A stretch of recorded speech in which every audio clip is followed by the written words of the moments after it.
Hello friend, সবাই কেমন আছেন? আশা করি সবাই ভালো আছেন। আজকে আমি একটা আপনাদের সাথে নিজের ঘরের কাজ শেয়ার করব। জানি না আমার মতন কে কে করেন, তো আমি তো করি। চলুন আপনাদের দেখাই কি কাজ সেটা। পরিষ্কার হয়ে গেছে, তারপর এই কাজটা আমি শুরু করলাম।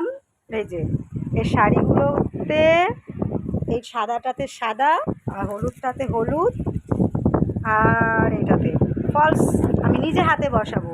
আপনারা কি আমার মতো নিজে হাতে বসান? তো আমি নিজের হাতে বসাই বাবা, দোকানে দিয়ে আমার ভালো লাগে না। আমি ছোট ছোট করে, আমি সুন্দর করে নিজের হাতেই সারা বছরই মানে আমি কাউকে দিই না। খালি এই মুড়োগুলো সেলাই করে এনেছি, এই যে আঁচলের এইগুলো আমি সেলাই করে এনেছি। আর আমি কিন্তু নিজে হাতে বসাই একদম। এই যে সাদাটার সাথে সাদা পুজোর শাড়ি এগুলো, আর সারা বছরও যদি কিনি সেগুলোও আমি নিজে হাতে বসাই। তো আপনারা কি বসান? দেখুন, বসানোর পরেও আমি শেয়ার করব, ঠিক আছে? আজকের ভিডিওটা এই পর্যন্ত, বেশি বড় করলাম না। পরে যখন সেলাই হয়ে যাবে তখন কিন্তু আমি আপনাদের আবার দেখাবো। থ্যাংক ইউ, দেখতে থাকবেন, ভালো লাগলে অবশ্যই পাশে থাকবেন। এটা আমি নিজে হাতে করি বলে আপনাদের সাথে শেয়ার করলাম এই কাজটা।